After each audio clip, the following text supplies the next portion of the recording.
Olá, pessoal, tudo bem? Para concluir o estudo das espécies de agentes públicos, nessa aula a gente vai falar sobre os servidores públicos. Então, a gente ainda vai, depois disso, estudar vários aspectos sobre os agentes públicos, mas para concluir essas espécies, nós temos aqui numa aula específica e separada os servidores públicos, porque eles têm uma subdivisão e várias características próprias deles. Então, vamos lá.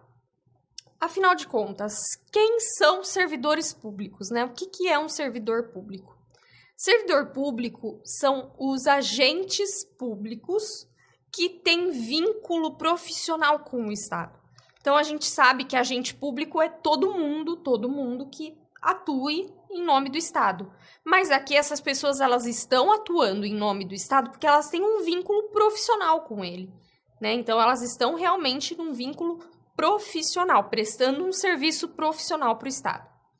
Mas, independentemente da forma de ingresso, vai ser considerado servidor público.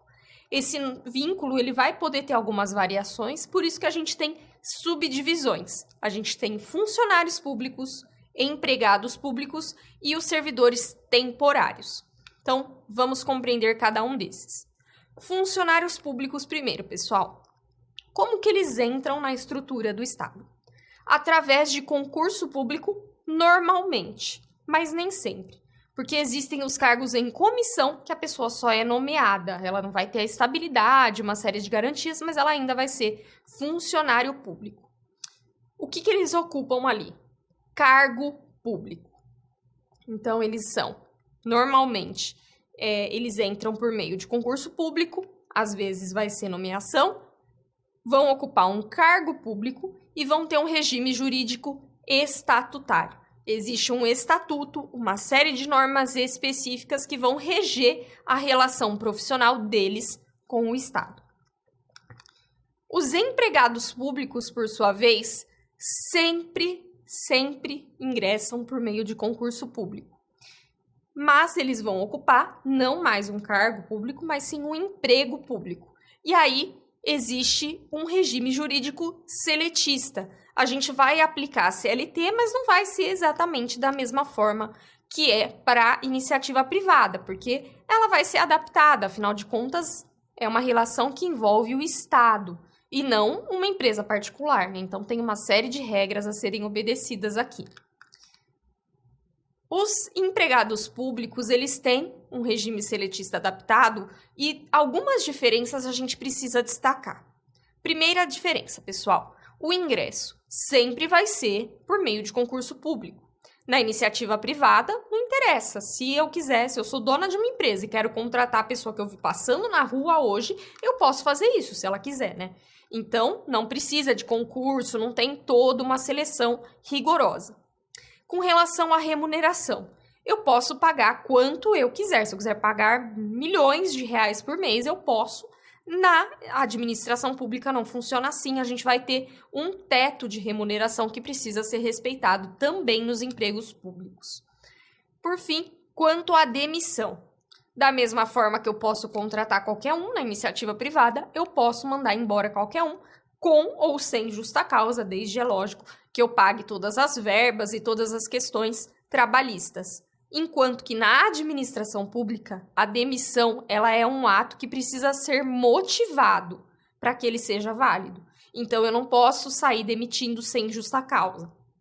Existia um entendimento do Tribunal Superior do Trabalho em que se reconhecia a possibilidade de uma empresa pública demitir sem justa causa, desde que ela pagasse as verbas, enfim. Hoje, esse entendimento não prevalece mais e o entendimento que a gente tem hoje é de que sempre vai ter que ser motivado. Já os servidores temporários, pessoal, eles não precisam de concurso público para ingressar na estrutura da administração. Eles vão ocupar função em caráter temporário e vai ter um regime jurídico híbrido. As contratações, elas precisam ter começo, meio e fim. Então, a pessoa vai ser contratada para prestar aquele serviço por um determinado período de tempo. Quando esse tempo acabar, ela não vai mais prestar esse serviço.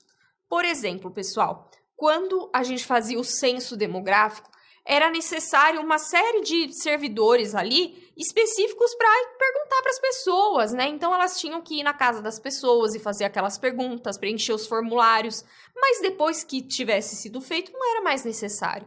Não precisava que aquelas pessoas continuassem tendo esse vínculo profissional com o Estado. Por isso, elas eram contratadas em caráter temporário, em um contrato bem determinado e específico que ia durar por aquele período de tempo.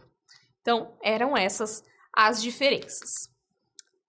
Quais são as hipóteses em que a gente pode ter essa contratação de servidores temporários?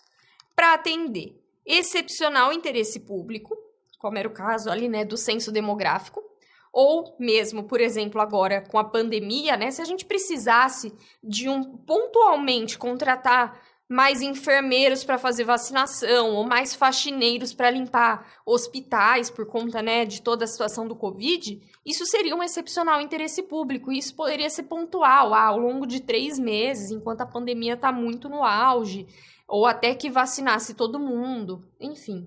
Ou então para ocupar cargos de chefia, direção e assessoramento. E aí, aproveitando esse ensejo, né, dos cargos de chefia, direção e assessoramento, eu coloquei para vocês aqui uma distinção que é muito importante e muito cobrada em provas, que é a distinção entre função de confiança e cargo em comissão. Os dois são muito similares e vão se voltar a esses cargos de chefia, direção e assessoramento, mas a função de confiança vai ser ocupada por um servidor efetivo, concursado, que prestou um concurso, enquanto que o cargo em comissão vai ser ocupado por servidor de carreira, que não tem aprovação no concurso público. Essa é uma distinção importante, só vocês lembrarem mesmo. Eu sempre tentava lembrar assim, que o efetivo tem F, confiança também, me ajudava. Carreira é C, confiança da comissão também. Mas pode confundir, cada um tem a sua técnica, né, de memorização, mas é importante lembrar essa distinção de quem que vai ocupar esses cargos, tá? Bom, outra coisa que a gente tem que distinguir aqui é cargos, empregos e funções. O vínculo, então, dos servidores públicos, ele vai ter diferentes naturezas, né? Como a gente falou, um ocupa cargo público, o outro ocupa um emprego público e o outro ocupa uma função temporária ali. Então, são conjuntos, todos eles, tanto cargo, emprego ou função, são conjuntos de atribuições e responsabilidades que são conferidas para um servidor. Mas muda essa relação, muda o regime jurídico e muda alguma especificidade. Por isso que a gente fez aqui essa tabela, para ficar mais fácil a visualização. Quando o vínculo for de cargo público, qual vai ser o regime jurídico, pessoal? Estatutário, porque é aquele funcionário público que vai estar ocupando. E uma especificidade é que vai ser em caráter permanente. Pode perder em algumas situações, a gente vai estudar isso em outras aulas, mas o caráter a priori ele é permanente. Já o emprego público, que é aquele que sempre vai ter que prestar concurso para conseguir entrar, ele vai ter um regime jurídico seletista, que, lógico, vai ter algumas adaptações. Mas, então, essa especificidade dele é que sempre vai ser por concurso público, tá?